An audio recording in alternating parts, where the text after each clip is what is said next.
Então, vamos começar aqui. Voltando para os aspectos plásticos da arquitetura, a gente tinha parado em ritmo, então quer dizer que hoje a gente vai começar a ver o que está aí nos slides antigos e também talvez no texto que vocês devem ter baixado, como heraldismo, gente. Como a minha pesquisa, essa altura do campeonato, evoluiu para outro tipo de termo, esse daqui também é antiquado, então o termo que vai ser cobrado de vocês na prova vai ser ícones, sinais, tá bom? Ou seja, vamos preferir chamar isso de iconização, tá bom? Esse termo aí está meio antigo, então eu vou preferir mudar um pouquinho o jeito que a gente vai ver ele. Então, alterem lá. Bom, aqui se refere a essa parte aí do nosso estudo. Você vê que aqui até eu já botei alguma coisa, né? Então, já mudei, ó. Vocês podem chamar também de ícones, convenções, podem chamar de sinais, essas coisinhas aí todas vão valer. Aqui se refere a isso aí então. Vejam só, quando a gente estudou a parte de simbolismo, a gente viu que algumas coisas podem ser expressadas da forma que podem nos fazer entender o significado, e aquela forma vai ter um valor maior para a gente pelo significado que ela tem, ou pela história que ela conta para nós, não simplesmente pela sua morfologia. Só que a gente sabe que algumas coisas têm um simbolismo maior, mais abrangente, e algumas coisas elas não fazem um significado mais geral. Se a gente pega uns autores mais radicais em relação ao símbolo, como Jung, por exemplo, ele diz que o símbolo ele é uma compreensão do subconsciente. Você não consegue simplesmente criar um símbolo. O símbolo já faz parte da nossa concepção de entendimento de mundo. Quando você força a barra para que alguma coisa seja colocada como símbolo, ele é simplesmente um sinal. Ou seja, aquelas logomarcas que a gente vê de empresa não é um símbolo, porque há uma substituição do elemento do qual ele está substituindo com uma imagem que não tem abrangência muito global. Ou seja, várias pessoas, a maioria delas vai ter interpretações diferentes a partir daquilo lá. Outra maneira de você entender que um objeto não é exatamente um símbolo, ele é um sinal, é quando, ao invés de você indicar por algum tipo, de forma diferenciada, algo que você quer significar para as pessoas, você pega a própria coisa e coloca lá. Vou dar alguns exemplos. Eu quero representar a natureza. Aí eu vou lá, pego uma folha de bananeira e coloco estampado na fachada do prédio. Gente, eu não simbolizei. Eu fiz uma sinalização, ou eu peguei um ícone da natureza e coloquei lá dentro. Estão conseguindo compreender? Isso aí, gente, vai acontecer de forma semelhante nesse edifício que a gente está vendo aqui, ó. Eu poderia dizer que eu estou simbolizando o conhecimento através da colocação de um livro, gente. Muitos autores de composição plástica, de estética, eles fazem uma conotação meio negativa a esse tipo de expressão. Porque ao invés de você simbolizar o conhecimento de uma maneira mais abrangente, você pega o próprio livro, que na verdade é um ícone que está substituindo alguma coisa que você quis chamar de conhecimento, e coloca lá. Mas o livro em si, ele é somente um objeto. O livro não é o conhecimento. O conhecimento são as várias ideias que fazem parte da nossa percepção, do nosso entendimento a partir da psique, que não está necessariamente dentro de um livro. Eu posso ter livros completos que não têm absolutamente nenhuma compreensão de conhecimento para mim. Então, normalmente, essa substituição muito imediata, ela é uma convenção. Normalmente, o que diferencia também o símbolo de um iconismo, de uma iconização, é o fato de você ter que aprender aquilo.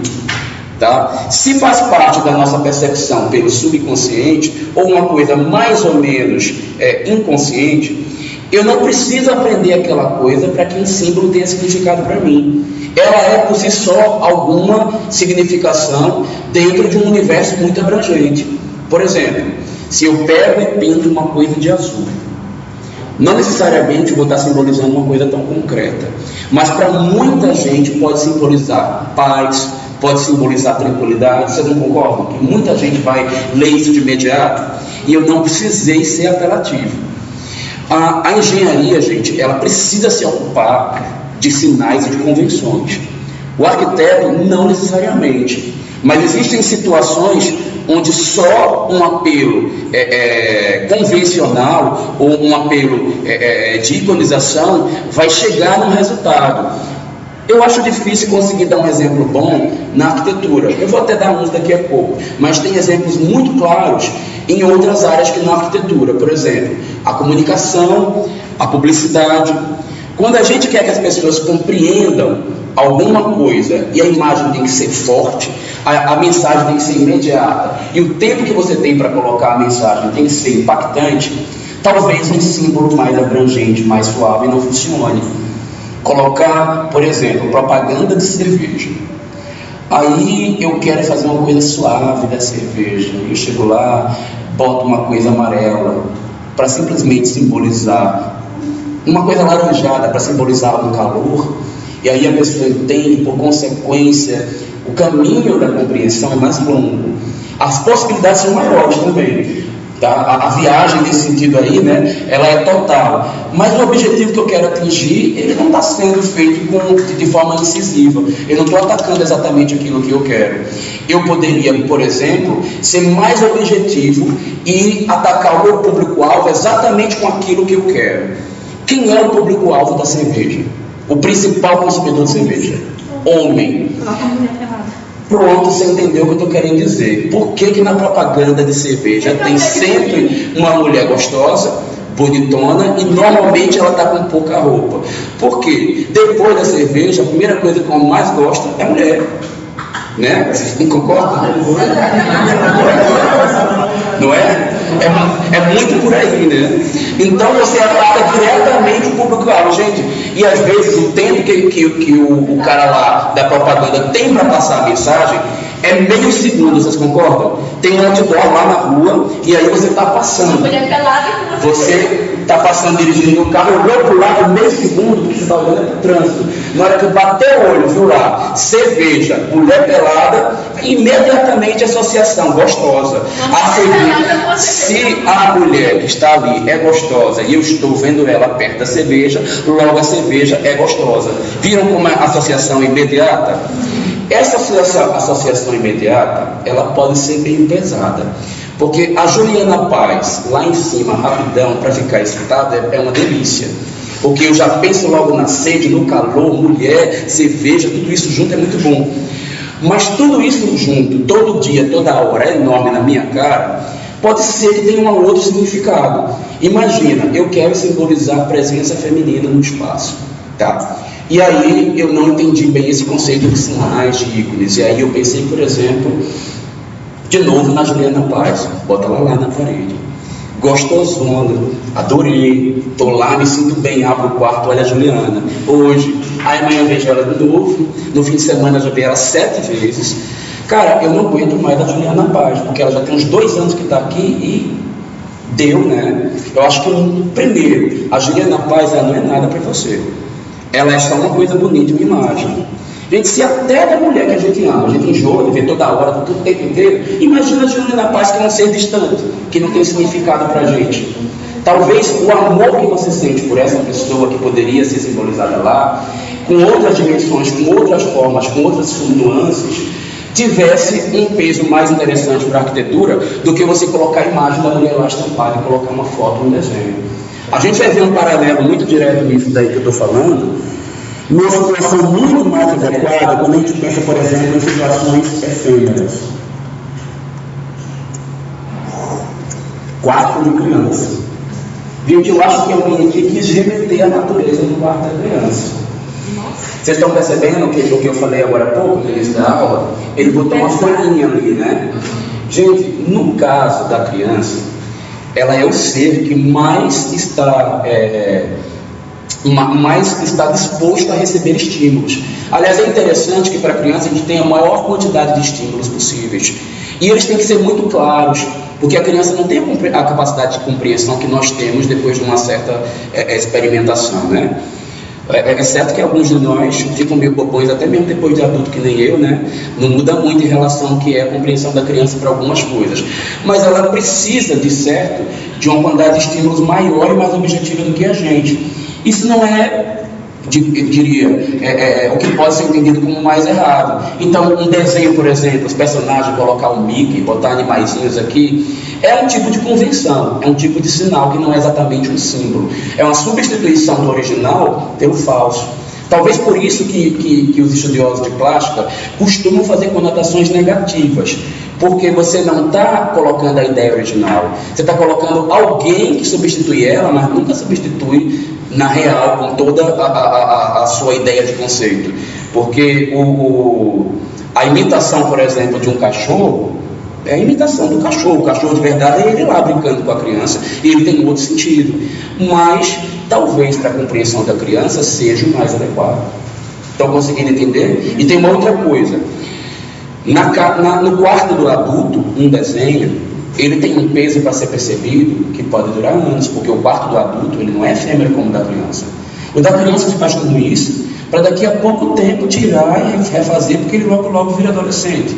Então esse quarto já acabou. A gente não sabe se um quarto de adulto vai mudar várias vezes ou se vai ser pro resto da vida com aqueles motivos. Então a gente precisa ter mais cuidado. Gente, eu estou dando esse exemplo mais bobo, né, porque eu quero que vocês entendam a diferença de um símbolo dentro de um quarto de criança e do adulto não. Eu estou querendo que vocês entendam uma escala mais global dessa compreensão. Que existem situações mais efêmeras, onde a linguagem tem que ser mais imediata e mais incisiva, e tem outras onde você precisa ter uma permanência maior daquele símbolo que você está colocando. Portanto, eles são mais importantes quando são mais universais. E aí vocês lembram que eu falei de simbolismo, por exemplo, lá na questão de religião? Tem várias coisas universais que a gente associa muito à religião. Realmente, as pessoas que estudam religião, elas se preocupam muito com símbolo. Porque quanto mais pessoas ela aprender com aquele sentido do que ela quer passar, mais fiéis ela vai converter para a religião dela, né? Vamos tentar se pensar numa coisa parecida no trabalho do arquiteto. A gente, quanto arquiteto, a gente quer causar sensações boas para a maioria das pessoas que a gente puder. Não sei se convertendo para a nossa religião, né? Mas convertendo para uma boa percepção daquilo que é o nosso trabalho. Então, é mais ou menos por aí que a gente tem que entender esse tipo de coisa. Mas a convenção ou o sinal ou ícone não tem que necessariamente ser uma coisa agressiva ou apelativa. Quando você precisa fazer uma substituição e intervir com um elemento que se assemelha ao original, você pode se abstrair. E aí, nesse sentido, o inconsciente vai nos ajudar novamente. Porque lembra que eu falo para vocês que certas coisas que a gente pensa no nosso subconsciente, associem, por exemplo, sonhos de vocês. Não acontece muita coisa que parece ser ilógico. Ilógico no nosso estado consciente, porque no nosso grau de subconsciência, existe uma lógica que a gente não domina enquanto consciente, que ela tem uma organização interessante, que ela faz muito sentido para a gente também. Então, quando você associa essas coisas mais abstracionadas, que elas podem não parecer muito sentido no mundo consciente, você pode, por exemplo, estar suavizando certas ideias que seriam incisivas demais e talvez até afetar de maneira negativa o psicológico e a percepção das pessoas. Por exemplo, a gente tem aqui as esculturas do Sesquiate na entrada da catedral. Você vê que, apesar de serem figuras que remetem à forma humana, não tem o ser humano na sua totalidade aí, certo? Nem é do tamanho de uma pessoa, que a gente aqui perto fica desse tamanho aqui, né? E ela também não tem rosto. Por que será? O que será que o Sesquiate quis dizer que não está nessa figura e nesse corpo, que simboliza a ideia dele e pode estar descrito nessa grande altura? Será que esse ser é igual a nós? Ou será que ele tem uma importância maior do que os réis mortais? Por que ele não tem silhueta? Será que é a expressão dele que é importante? Ou será que é o conceito que está contido nele que é o importante para a gente? Vocês estão entendendo essa parte aí? Gente, é muito ligado ao conceito, essa ideia aqui de símbolo, e quando a gente volta à iconização, a sinais, e aí eu vou falar agora a palavra heraldismo, porque heraldismo, quando eu comecei a fazer esse tipo de pesquisa, eu usei, mas com apropriação, ele não é o mais adequado. Se você fala heraldismo, outras pessoas, estudiosos que têm maior profundidade na área, vão meio que dizer que não faz sentido, porque heráldica, ao pé da letra, era uma prática que existia na Idade Média, onde tinha um cara que ele aprendia a fazer convenções. Você, por exemplo, é um lorde, é um rei. Então eu faço um brasão que tem uma coroa, e isso significa você que é de família real. Ou, por exemplo, você é um cobrador de impostos. Eu crio um brasão onde nele tem um cavalinho com uma pessoa segurando um saco de moeda, apontando o dedo para você. Esse é um cobrador de impostos. Só que as identificações desses símbolos que tinham nos brasões eram muito imediatas.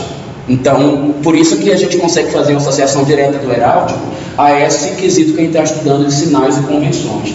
Então, gente, normalmente a convenção, ele é um ato apelatismo, um ato de apelação dentro do simbólico. Ele é algo mais incisivo, ele tem uma tendência ao negativo. Eu não estou dizendo que fazer isso é negativo, eu estou dizendo que há uma tendência, como há lá na complexidade, vocês lembram? Na complexidade, para dar um pulozinho para o erro, é uma coisinha assim para você errar. Como na simplicidade, há esse risco também, da pessoa fazer a leitura e dizer que pobre, né? Que fraco, que pouco. Quando eu falo pobre, eu novamente estou alertando vocês que eu estou falando de poder aquisitivo, estou falando pobre visualmente falando. Então a gente precisa ter cuidado com esse quesito também. A sutileza na aplicação da iconização, da convenção, é uma maneira de você praticar ela de maneira mais adequada. Cuidado também, gente, com placas. Placa é uma convenção, placa é um sinal, é uma sinalização. Não é o que parece ser, no primeiro momento, para o arquiteto, o principal papel dele é dizer: isto é uma igreja. Aí você vai lá, faz uma plaquinha e escreve igreja. Isso é papel da engenharia. Não estou desprezando a importância disto. Engenharia de sinalização é um fator de identificabilidade, de orientação dentro de um espaço também. Só que não é o nosso principal papel. A gente precisa comunicar para as pessoas que uma igreja é uma igreja, porque ela tem uma forma que conduz a espiritual, porque ela tem uma leveza, porque ela tem uma questão de congregação, e isso a gente faz com a forma. E eu não estou dizendo que você, através de outras maneiras, você não chegue a tudo isso sem mexer na forma. Mas o arquiteto, o papel do arquiteto é mexer na forma para atingir essas coisas. Não é comunicar botando uma placa avisando para as pessoas que é uma igreja. Certo? Deu para entender, gente? Vocês ficaram com dúvida? Essa distinção aí, ela realmente é um pouco difícil. Não vou achar estranho se vocês disserem que não estão entendendo. Vou tentar botar só mais um exemplo. Oi, diga. Um conceito mais direto sobre iconização. Porque, não sei, parece muito subjetivo. É subjetivo, como todo esse assunto que a gente está estudando. Não existe uma linear assim super definida onde quem é, quem não é, não. É complexo de verdade. Por isso que eu estou dando esses assuntos por último, porque são os três mais difíceis de compreender, né? Mas vou te dar algumas dicas rápidas do que você pode pensar que é convenção, ou sinal, ou iconização. Uma placa costuma ser. Uma escultura costuma ser, não necessariamente a gente viu que a escultura ali, naquele sentido, parecia não ser, porque tudo depende também do contexto que ele está. Lembra que eu comecei a falar nessa aula sobre tudo que a gente está estudando? Tudo é questão de contexto. Porque se eu pego uma escultura que tem a reprodução exata da figura humana, mas ela está num contexto onde ela fala coisas que não fala pela forma dela, fala pelo conceito que ela quer dizer, pode ser que ela seja mais simbólica do que icônica, tá? Mas normalmente substituir o original pelo falso é uma forma de iconização. Querer fazer demonstrações de simbolizações com significado muito imediato, objetivo e fechado, que se eu pego, por exemplo, aqui e boto um binóculo na frente de um prédio. Gente, um binóculo, ele é um binóculo. Ele não significa muita coisa além do binóculo. Ele significa, no máximo, um poder de visão, e aí a gente pode pensar, de repente, que isso aqui é um centro de pesquisa, de observação astrológica, né? Qualquer coisa desse tipo. Mas e se não for, né? E se for simplesmente um conjunto comercial de edifícios? Vai bater um monte de gente aqui no escritório, sei lá, tem um advogado lá. Falei, moça, eu estou aqui tentando fazer uma pesquisa sobre os astros, é aqui com o senhor que eu vejo isso, né? Pode ser que isso aí aconteça de maneira indevida, pela apropriação errada. Outra coisa também, normalmente um ícone, quando ele é colocado, ele é colocado porque a gente não conseguiu somente com um símbolo atingir um resultado. Então o ícone, ele tem essa característica apelativa. Ele é uma substituição, ele é uma apelação, ele pode se envolver com o falso e deixando o real como subliminar. Ele tem sentido mais fechado, ele não pode ler várias coisas, tá? Por exemplo, vou dar dois extremos, eu até já dei um agora há pouco. Vou simbolizar a alma feminina. Como eu posso simbolizar isto? Cores alegres, especialmente vermelho, rosa. Isso é meio que sinal para vocês, né? Já vai sentindo que a coisa vai ficando feminina. E sabe por que o vermelho é tão forte? Que a cor forte, ela não é um dos principais atrativos do homem, não é a coisa que mais atrai o homem em termos de espaço, né? E o vermelho é o extremo do forte na nossa percepção, por isso que agrada tanta mulher. Vocês lembram quando eu falei de retina, percepção e quantidade de órgãos, de receptores nervosos? A gente tem uma quantidade pequenininha de vermelho, a mulher tem mais. Então ela se adequa mais a essas cores fortes do vermelho como exemplo. Eu posso fazer curvas que vão simbolizar indiretamente não somente a mulher. Eu inclusive posso ler outras coisas, mas posso ler também a mulher nisto e ser mais sutil. Normalmente quando a coisa não é muito sutil, é uma convenção, é um ícone, tá? É uma sinalização, não é um símbolo. Agora, se eu quero botar a foto de uma mulher, um desenho da mulher, eu estou sinalizando, né? Eu fui incisivo.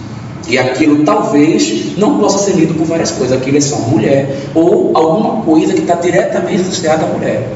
É fraca a leitura.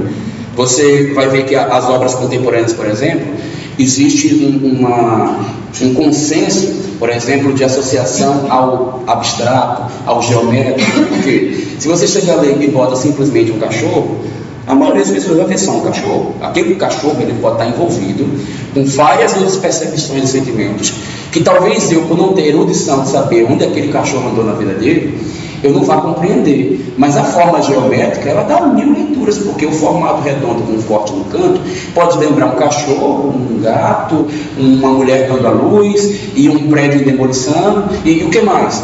1000 coisas. Então esse subconsciente vai nos ajudar o tempo inteiro nesse momento. Oi, eu ia falar. Então, no caso, vamos supor, continuando no ambiente, se eu quiser colocar um jarro de flores e tudo mais, então vai continuar sendo uma sinalização e não um ícone. Para complementar, no caso, o ambiente, vamos supor. Nossa, porque você foi tão direto essa decoração, deixa eu ver se eu consigo fazer de uma maneira que não fique muito direcionada também. Talvez não, depende de como esse vaso comparece, tá? Porque se a forma do vaso for descomprometida, você não substituiu ninguém com o vaso em si. E outra, se você botou flores ali, você não colocou ninguém falso, você colocou a própria flor, ok? Quando eu falo de uma escultura que é icônica, você pega a própria coisa e bota lá, e ela nem é verdadeira, ela é falsa, né? Você botou um cachorro lá e aquele cachorro não é de verdade. A flor, ela é autêntica.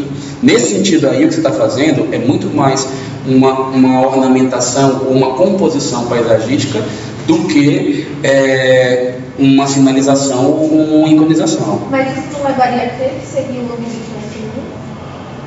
Vai. Agora eu entendi o seu sentido. Pode. Pode. Mas é o que ele falou no começo, depende da composição. Por exemplo, o vaso de flores está lá com umas flores rosa, e a parede é rosa, a outra parede é listrada com vários tons de rosa, aí ele está compondo, ele está querendo remeter ao feminino. Agora, se esse vaso ele for piramidal, preto, cor de concreto com detalhes pretos, e as flores que estão ali dentro forem helicônias, que são flores grossas, duras e não são delicadas, isso vai ser um pouco mais masculino. Ela ainda é uma coisa assim, ó, fálica, né? Então provavelmente a leitura de masculinidade está mais presente do que o feminino. Agora, se você coloca umas petúnias, umas rosas, coloca uns cravos e o vaso é branco, provavelmente a leitura de feminino está mais presente do que a masculina.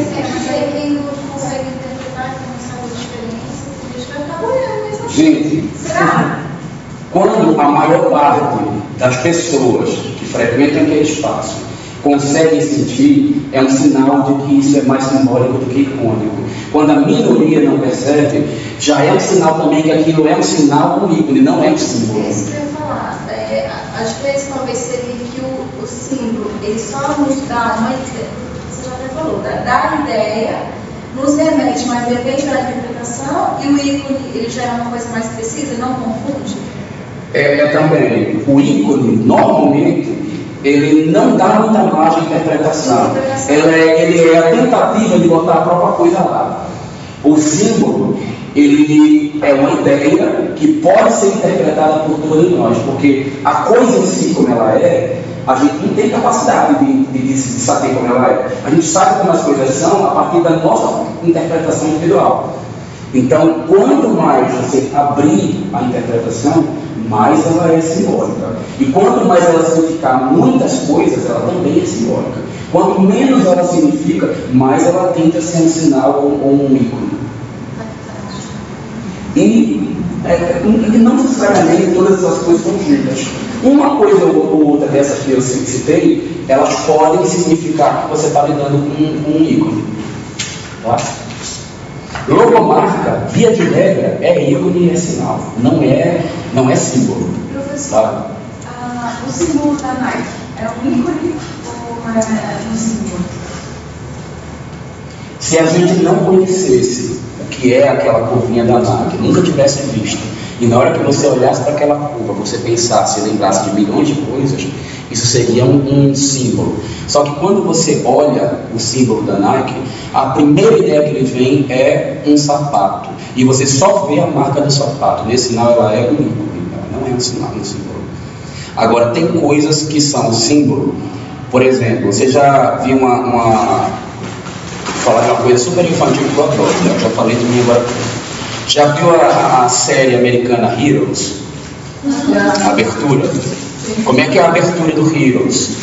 Aparece um sol, aí ele dá um clarão, né? De repente vem um clarão assim ao redor, aí sai aquele sol. Gente, a forma redonda envolvida por luz significa tanta coisa, mas tanta coisa, que a igreja toma isso para si o tempo inteiro. Porque tanta coisa, quanto mais coisa possível, tudo isso veio de onde? Supostamente de Deus, né? Ou de Alá, ou de Anon-Ra, ou de Ra, vamos pegar a mitologia egípcia, ou de Zeus, seja lá de quem for, mas é do supremo possível. Porque no nosso estado primitivo, qualquer coisa mais superior que estava nós que a gente percebia era o sol. O sol significa coisa pra caramba, mas não é porque o sol é o sol que a gente aprendeu com aquela bolinha de luz que está para lá, é o sol. Porque ele tem uma série de compreensões que estão longe do nosso alcance, mas que se associam a várias outras. O sol é a luz, o sol é a vida, o sol é o poder divino, o sol é a comprovação de que Deus é presente ou existe, assim, na visão das religiões que são monoteístas, que são focadas no cristianismo, né? Porque se a gente pensa, por exemplo, na religião da antiguidade clássica, a gente pode associar, sei lá, a Deus, na egípcia, a Ra, Amon-Ra, qualquer um daqueles deuses lá, né? Sei lá se aquilo dali não tem uma ligação direta com o Buda também, né? Já falei para vocês que o meu papo não é muito com o Buda, né? Porque eu não sei explicar direito nada dele, mas tem essas possibilidades. Será que eu consegui explicar? Entenderam, né? E aí, tem mais dúvidas sobre o assunto? Foi bom, acho que nenhuma turma enriqueceu tanto com perguntas igual a vocês. Acho que eu falei mais coisa até do que eu pensava. Até eu aprendi hoje com as perguntas de vocês. São especiais. Né? Então vou pular para um outro quesitozinho. Semelhança. Falamos de semelhança na aula passada? Não. Bom, então, gente, semelhança tem a ver. Semelhança é uma das ferramentas mais objetivas para atingir unidade. Lembra quando a gente falou sobre a interação? A gente estava estudando lá no iníciozinho. A gente chegou aqui, ó, e a gente viu que na unidade o todo interagia com as partes e obedecia o mesmo diálogo e falava mais, porque a gente estava estudando Gestalt, que A mais B não é AB, é uma outra coisa C que é mais do que AB, concordam? Meu nariz com a minha boca isolada são coisas que têm um significado limitado, mas quando junta tudo isso é o Raul. Eita, será que significa tanta coisa assim? Mas é outra coisa, né? Professor, mudando um pouco de assunto. Seu assunto de ontem aqui na aula. Eita, tá gravando, viu? Se for besterol, não fala. É técnico? Contribui para a aula? Basicamente sim. Estamos falando Então fala. sobre alguns arquitetos. E a maioria deles usava ritmo, na arquitetura falava muito simetria, semelhança, essas coisas. Então toda vez que a gente ia apresentar para a turma, falava do professor. Como já vimos na aula do professor Raul e tal, é o que ele usa aqui, ó, o ritmo, que ele tá assim,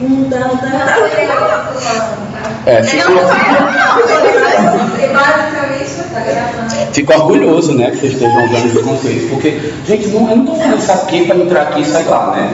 Eu quero que vocês usem esse diálogo, essa linguagem, porque ela é típica de arquiteto, e saibam defender as obras de vocês desse argumento. Então, eu acho que é por aí a intenção minha mesmo. Se eu conseguir provocar isso, eu fico orgulhoso e feliz. Mas acho que vocês devem ler mais do que o que eu estou passando aqui, tá? Aprender. Aonde eu coloco os materiais para vocês, costuma ter bibliografia. Entra lá, lê aquelas bibliografias, porque vocês vão beber da fonte as coisas que eu estou citando aqui. Porque tudo que eu estou passando está afetada pela minha interpretação. Vocês vão ler um mundo diferente como arquitetos tudo, né? Era só uma começar a chegar a sério, eu acho que é uma pesquisa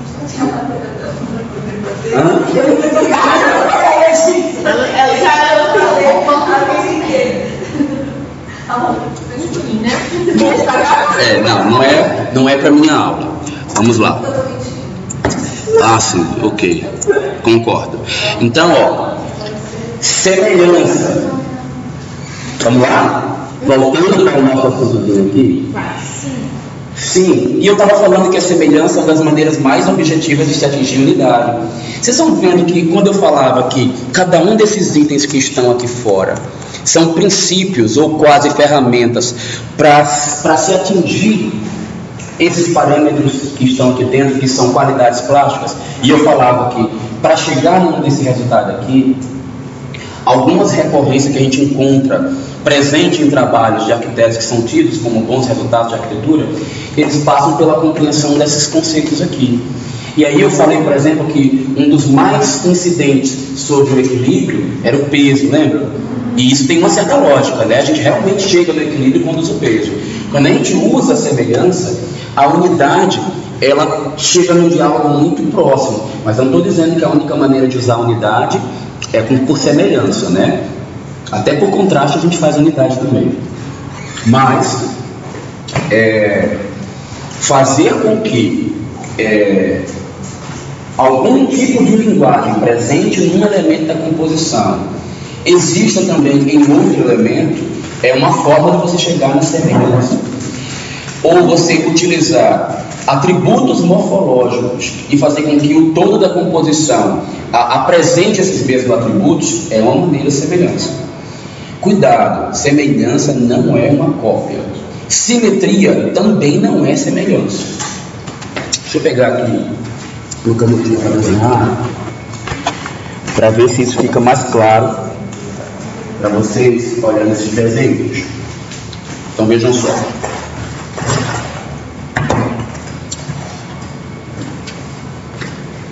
Vou até puxar esse prédio que está aí mais ou menos como esse. Aí tem um aluno no trabalho que vocês vão apresentar, me lembrem que eu vou passar aí hoje para vocês, tá? Que ele chegou para mim num trabalho, ele apresentou uma coisa semelhante a isso. Pegou dois prédios, um igual ao outro, e falou assim, semelhança. Aí eu falei, isto não é semelhança, corrija. Aí eu expliquei os conceitos que eu acabei de falar para vocês. Você sabe o que ele fez? Ele pegou e trouxe um outro prédio para mim, e o prédio era assim.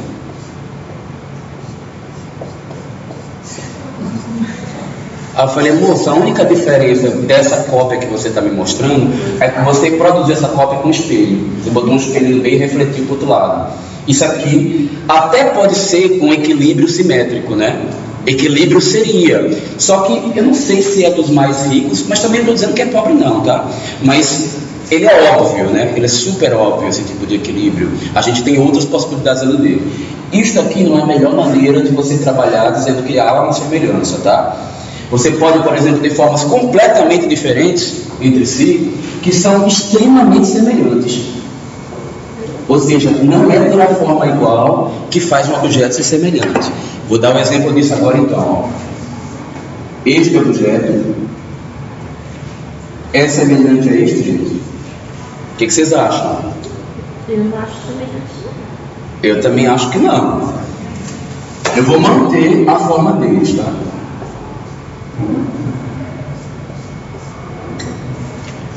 Há semelhança entre esses dois objetos? Sim. Então há uma semelhança. Gente, a semelhança pode ser feita a partir da forma, sim, a partir de uma disposição, por exemplo, um elemento que ele só aparece à direita, direita, direita, direita. Tem outro que é completamente diferente, mas ele só está à direita, direita, direita, direita. Então pode ser semelhante, seria algo em comum entre componentes, alguma coisa que é em comum. Algum atributo em comum entre dois elementos numa composição. É uma semelhança. Uma cor pode determinar, uma textura, tá? Uma disposição, tamanho é um quesito que pode atribuir semelhança, muito embora o tamanho não é uma semelhança clara. E aí vocês têm que sempre pensar o seguinte: todos esses atributos que a gente está estudando, toda essa turma aqui, ela de maneira direta ou indireta está ligada à clareza. Lembra que a gente estudou clareza? Quando uma condição morfológica não é muito clara, ela pode não ser entendida pela maioria das pessoas, e a leitura é de que o princípio que você tentou utilizar não está presente na composição. Então, quando vocês forem fazer o trabalho de vocês, se você olhar e dizer assim, puxa, mais ou menos, não está muito, vá procurar outro exemplo melhor. Tem que estar evidente para que aquele princípio tenha sido aplicado com a propriedade que ele deveria. Porque quando falta clareza, quer dizer que algo está faltando na composição, tá? Então, no caso, semelhança poderia dizer, no meu projeto que a gente viu, não sei se você vai lembrar, com certeza não, mas assim, a minha parte de laser tem uma parte pontuda, só que ela é tipo uma parte assim, curva, mas ela tem uma parte pontuda. Uhum. A minha parte de social é quadrada, mas é curva, tem uma ponta assim virada para algum lado que chega próximo. Isso seria uma semelhança. Todos vocês fizeram formas que têm maior ou melhor semelhança, e eu espero que vocês agora olhem tenham um olhar mais crítico para as formas de vocês, porque se você atribuir semelhança, você vai aumentar a unidade desse conjunto. E é bom, e não é à toa que eu paro a aula, dou isso e depois eu retorno vocês para o projeto. É para vocês desenvolverem essa percepção, tá? É exatamente isso que eu quero que vocês pensem. No primeiro momento, vocês lançaram uma forma, eu não fiz essas críticas de olhar, tá faltando e tal. O que vocês tinham de bom, eu dizia, tá bom, continua, evolua, vai lançando. Porque vocês sozinhos vão perceber tudo isso agora. Agora vocês já são iniciados, vocês não estão mais virgens de percepção. Tudo que passar pelo olhar de vocês vai ter um crivo agora. E eu espero que vocês coloquem em prática, tá? Porque é assim que a gente se torna arquiteto, né? Que bom que você percebeu isso aí. Eu não preocupada com isso antes de saber disso. Que bom. Intuitivamente a gente se preocupa, gente. Tem algumas coisas que tem a ver com a nossa percepção plástica que eu acredito, não é todos os arquitetos e todos os estudiosos que acreditam, que nascem na gente. Assim como você nasce e ninguém te ensina a mamar, ninguém te ensina que o vermelho é mais forte. Está lá dentro da nossa retina isso. Mas tem coisas que se você não aprender, você também não vai identificar, né? Tem coisas que têm a ver com o nosso valor moral. Então, esses dois componentes têm igual importância. Mas a gente está estudando pouco a questão moral aqui, né? Só quando eu falei de simbólico é que tem a ver. O filosófico, o sociológico, o moral vai entrar em voga. Mas fora ele, os outros a gente está falando de questão perceptiva. Não dá para desconectar na prática. Mas vamos por um dado momento fazer esse isolamento para tentar compreender melhor qual o sentido dele dentro desse todo. Nenhuma dessas coisas, gente, acontece isoladamente.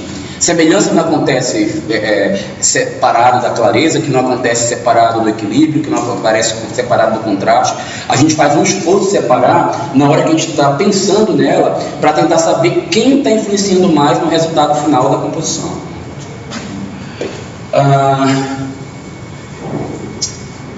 Sim, nós temos aqui duas obras que, apesar de serem absolutamente diferentes, elas são muito semelhantes, tá? Apresentam quesitos de semelhança muito grandes. Por exemplo, a constância da cor lilás com laranja, tanto aqui quanto tem aqui.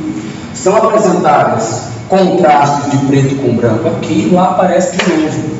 Só que em vez de quadriculado, em formatos maiores. Pois é, aqui aparece curva, lá já aparece diagonal. Isso é um elemento contrastante, mas ele não aniquila as possibilidades de semelhança que tem entre esses dois elementos, né? Então você vai ver, inclusive, que meio que a Patrícia Azzoni, ela vai ter uma linguagem que a gente vai perceber que tem a ver com esse colorido e com esses contrastes, com essa geometria toda. Semelhante com Romero Brito. Hã? Semelhante com Romero Brito. Como é que tipo, as formas são totalmente diferentes, só que algumas coisas. Caso, tipo, as cores, tipo assim, o quadro dele é totalmente diferente do outro, mas nós vemos semelhança em todos os quadros, né, de Romero Brito. Tipo, as tonalidades. Então, você pode, inclusive, lidar, desde que você fundamente como que você vê isso, dizer que, por exemplo, semelhança é a linguagem formal. A linguagem formal desse objeto obedece à linguagem que está nesse outro aqui também. Tá? Cuidado, porque linguagem formal, linguagem de forma do objeto, é várias outras também, várias outras coisas. Tá? A linguagem de contraste do objeto é semelhante ao outro. Mas não é errado resumir isso daqui em algumas situações. Tá claro, gente, o que é semelhança? Cuidado para não me apresentar em cópia. Aqui nesse conjuntinho desse prédio, por exemplo, existe, desse prédio para esse, eu tenho só uma simetria, né? Eles são idênticos.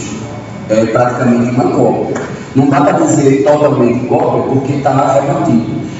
Mas já desse prédio cinza para esse, há semelhança. E eles não são iguais. Eles não têm a mesma forma, não têm a mesma cor, a disposição da janela não é a mesma, o material utilizado na janela também não é o mesmo. Olha lá, tem alguma coisa na esquadria aqui que difere dessa outra aqui, né? Na cor tanto da detalhe da esquadria, quanto na cor da forma como tudo. Existem alturas diferentes, né? Então tem vários elementos aqui que são semelhantes entre si nessa composição.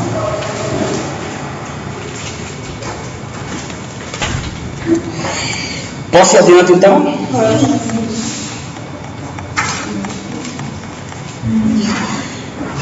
Proximidade. O ser humano tem tendência natural a identificar como agradável determinados conjuntos, quanto mais eles estão mais afastados ou mais aproximados. Por quê? Quando a gente vê alguns objetos se aproximando uns dos outros, a gente começa a fazer associações de grupos. E a associação de grupo é uma das maneiras de você combinar esses elementos e entendê-los como dentro de uma unidade.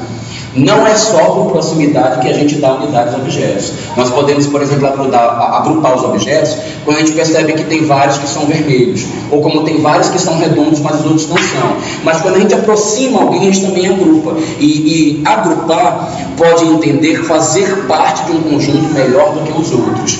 Portanto, certos objetos vão ser entendidos como mais agradáveis, mais belos, quando estão juntos do que como separados. Dentre outros motivos, porque o nosso cérebro tem uma tendência natural a simplificar as coisas que nós vemos, para poder traduzir para a gente para fazer um filtro daquilo que é possível para a gente guardar. Nosso cérebro tem uma limitação de quantidade de coisas. Esse fim de semana eu estava dando uma lida numa pesquisa dos americanos, e teve um cara que ele se preocupou em ver quantas coisas ao mesmo tempo podia mostrar para a pessoa e guardar.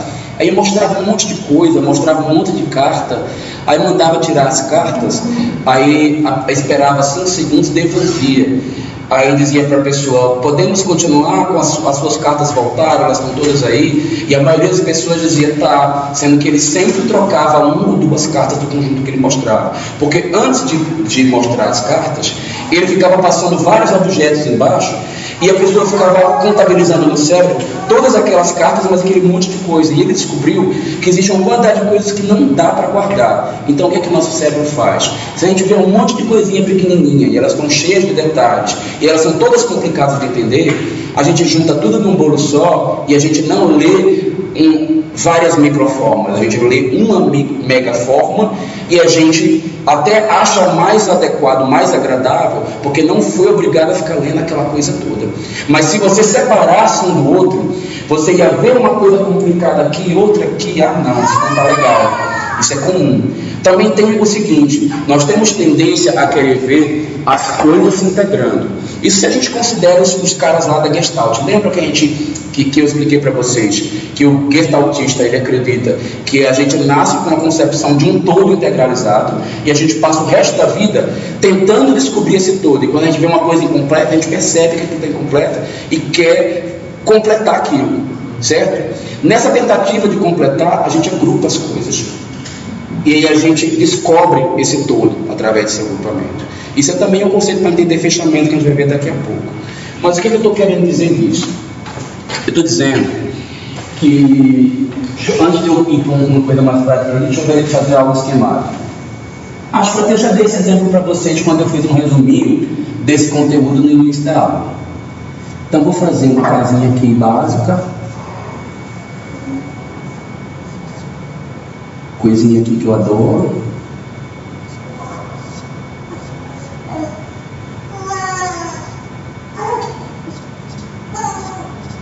Uma casinha. E vou fazer uma composição aqui para ela. Com objetos que vão estar mais próximos, menos próximos.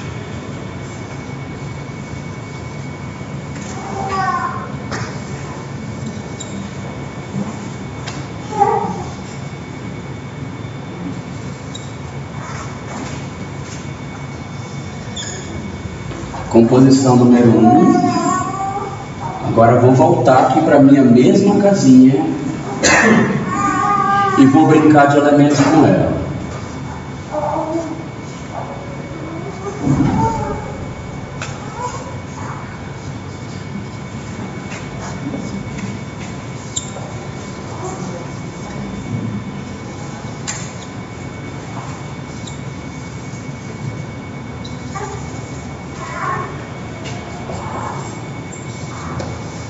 Sem pensar muito, gente, no composição mais agradável, número 1 ou número 2?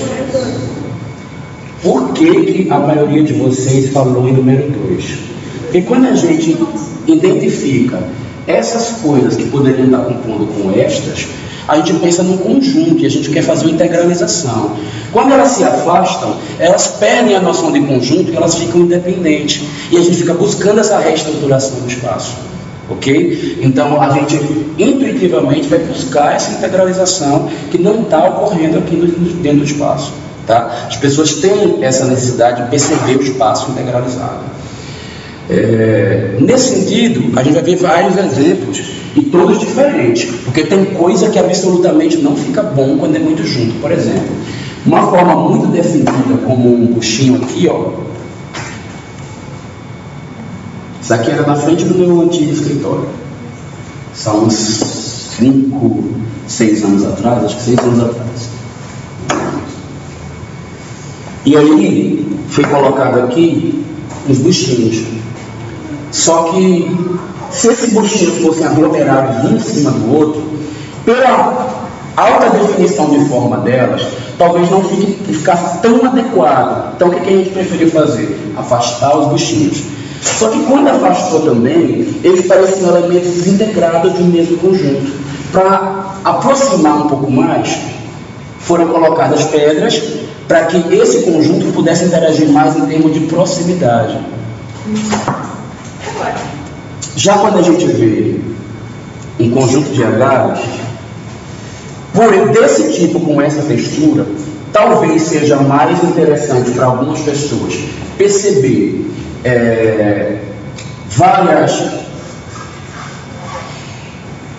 um conjunto que a gente vai ler assim, com uma textura que pode ser lida, por exemplo, como agradável, do que tentar ficar lendo cada um deles como vários elementos que têm várias divisões e compreender cada um desses. Ao olhar uma textura só integrando o espaço, pode ser melhor a sensação, inclusive, de peso, porque eu estou identificando um grande objeto interessante, ao invés do peso excessivo de vários objetos pequenininhos, como você poderia ter, por exemplo, aqui nessa composição, que infelizmente a qualidade da foto ainda é pequena para vocês. Mas eu acho que mesmo desfocado dá para tentar. Não, eu tenho ela aqui. Eu só não acho que o exemplo é tão bom, mas é válido somente como o sentido da coisa. Porque muita gente gosta desse visual. Se é a casa de um cliente meu, que tem um dos maiores paisagismos que eu projetei. Só que ele tem um gosto tão assim diferenciado. Ele, quando me contratou, falou assim: olha, você não venha com simplicidades, com clean, com coisa muito modernosazinha para mim, porque na minha outra encarnação eu fui uma prostituta. A sorte é que a esposa dele falou para mim assim: olha, ele foi, mas eu nem sou e nem nunca fui, então você, por favor, não escuta tudo que ele está falando. Mas ele gostava de tudo de bom num lugar só, que nem sempre era tudo de bom. Então vocês estão vendo aqui que tem uma quantidade de informação grande, né? No paisagismo, gente, que é um contexto de natureza, né? A gente já está acostumado a ver muita informação, as pessoas não têm necessidade de ver coisas tão limpas como na arquitetura ou na arquitetura de interiores. A gente pode aumentar a informação. Eu não sei se todo mundo gostaria de tanta informação como ele gosta, aglomerado num único conjunto paisagístico, né? Então, talvez essa situação aqui não é a que todo mundo vai pedir para sua casa, mas vou dizer para vocês, era raro no meu escritório uma pessoa que dissesse assim: se eu tivesse dinheiro eu faria. Normalmente as pessoas dizem assim: não, eu não faria isso porque eu não quero gastar tanto. Mas não é também pouca quantidade de gente que gosta de aglomerar tanta informação, tá? As pessoas acham bonito ver, elas não gostariam de fazer na casa delas. Não estou procurando nenhuma explicação científica para isso, nem dizer que isso é uma constante, mas acontecia demais no meu escritório. O pessoal chegava lá e dizia: ai, que lindo. Eu digo: opa, pode fazer, sem fazer assim, é bacana. Não, na minha casa não. Na minha casa você faz assim, né? Bota umas 4 aqui, umas 3 ali.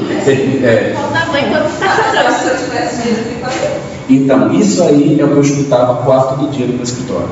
Meu escritório era a porta aberta e tinha um jardim semelhante a esse na frente. Então as pessoas entravam lá dizendo isso, todo dia quase. Olha, eu queria ter dinheiro para fazer isso. É inclusive uma constante relacionada com a nossa profissão. Uma coisa que eu escuto demais meus amigos falando para mim, falando assim: ah, eu queria ganhar na Sena para contratar, na Mega Sena para contratar você. Como se eu não pudesse ajudar ele a usar o pouco dinheiro que ele tem para ter um resultado melhor, inclusive até a partir do dinheiro que ele tem. Normalmente o cliente que vem no meu escritório, ele tem a seguinte situação: olha, não tem dinheiro, é pouco, já gastei tudo e você precisa ser criativo. Eu digo: opa, me dê a liberdade. Isso é o que isso é o que o meu perfil de arquiteto gosta de escutar. Mas tem uma grande quantidade de arquitetos que gostam de escutar assim: olha, confio totalmente em você, pode gastar muito e eu quero fazer uma casa, sabe, dos sonhos. E eu juntei dinheiro minha vida inteira para fazer essa casa. Pede o que você quiser que eu dou. Eu não nego que eu também gostaria de escutar isso. Mas eu acho que é mais desafiador.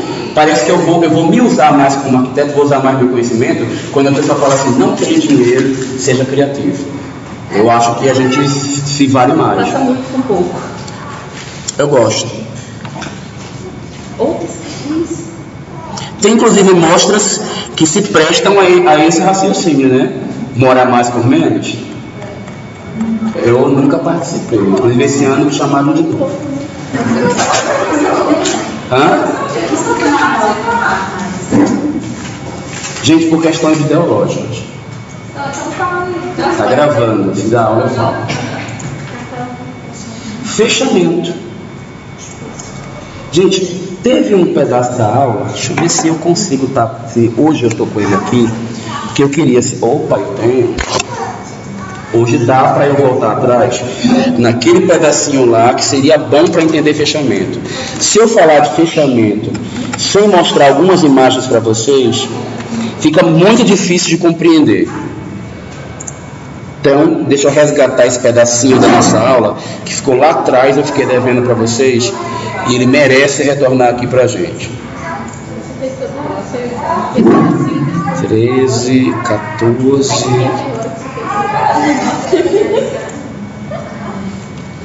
Você se inspirou até.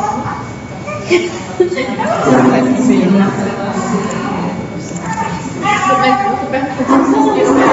caiu.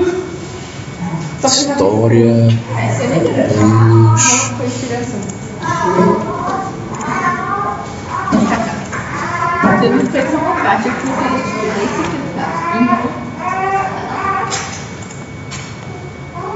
chega nessa aí. Eu olhei pro bebê esse negócio ali. Cadê ela? Roubaram? Cadê o menino? Roubaram o menino. Ah, mas não é aberto.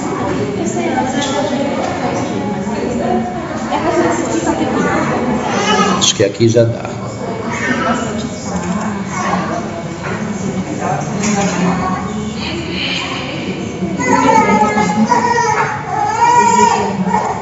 A gente já brincou de saber o que é Gestalt, né? Olha só, gente.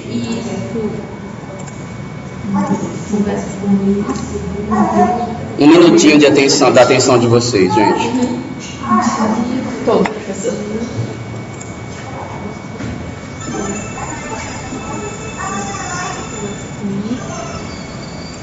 Olha só, lembra da tendência que eu falei no nosso cérebro, aproximar as coisas e simplificar? Quando a gente vê vários pontos numa sequência visual, a gente enxerga os pontos, mas o que o nosso cérebro grava é uma sequência, tá? A gente tem tendência natural a enxergar as coisas mais em movimento. Professor, depois da aula da semana passada, eu encontrei um prédio que tinha peso, continuidade, e continuidade, o que mais? E tinha ainda outra coisa que você tinha falado em um lugar só. Só cuidado, porque nos trabalhos que eu vou cobrar de vocês, não basta ter peso. Peso tudo tem, né? Não, mas basta, você tem que dizer que a boa maneira de se aplicar o princípio de peso se encontra naquela composição e dizer aonde, por conta disso e disso que deslocou para cá ou puxou para lá, você tem uma boa situação de peso. É sempre um bom uso do peso. Não, mas o peso era exatamente isso. É porque assim, a continuidade já levava ao peso, porque assim, o negócio era tipo aquela bancada, não, aquele negócio que era assim. Eu não lembro o negócio. Continuidade, não sei. Era continuidade. É meio ameboide o que você. Era um lugar de sentar, que depois virava uma mesinha, que depois virava um nicho, enfim. Ah, sim, sim. Você lembra, né? Então, aí aquele negócio já era continuidade. E ainda era preto e tudo branco. E ainda tinha outra coisa que eu não lembro. Não se enganem. Dificilmente uma boa obra, seja de arte, seja de arquitetura, ela tem tudo isso num único elemento, tá? Mas voltando. Mas acha de gente, o que vocês estão vendo aqui? Quadrados. Tem quadrados desenhados aí? Não tem quadrado, porque Não. se completa. Quem completou foi o nosso cérebro.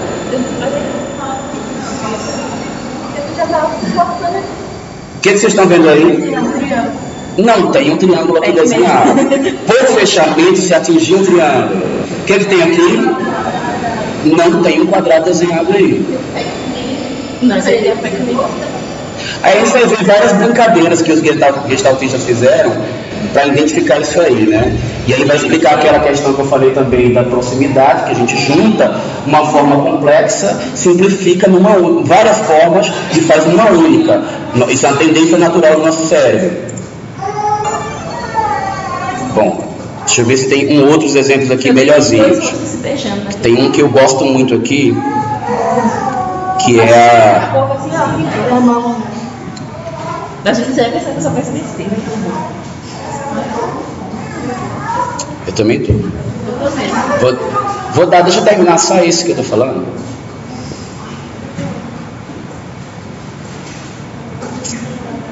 Esse danado desse vídeo tá demorando a entrar só porque a gente tá com pressa? Só que a gente tá com fome. Não tem nada não. Tem sim. Mas não tem como.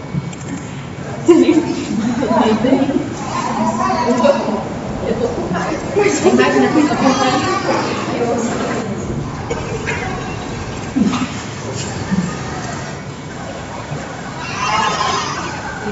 Olha lá, o que a gente vê? Uma taça ou são dois rostos? Se a gente afastasse esses dois rostos, talvez não seria uma taça, né? Eu também vejo as duas coisas. Não é nada disso ainda. Esse é aquele livro que você falou que ia mostrar. Foi? Mas é porque justamente o que está interessando para a gente aqui são essas imagens aqui. Aí eu passo ele inteiro, é só para a gente pegar a dimensão do fechamento. Na volta eu passo para vocês todinho, tá? Gostei da música. Que música? Eu também. Um toquezinho, eu gostei, é animador. Que coisa. Não posso falar nada. Cala. Nossa, mas não apareceu ainda o que eu tô querendo.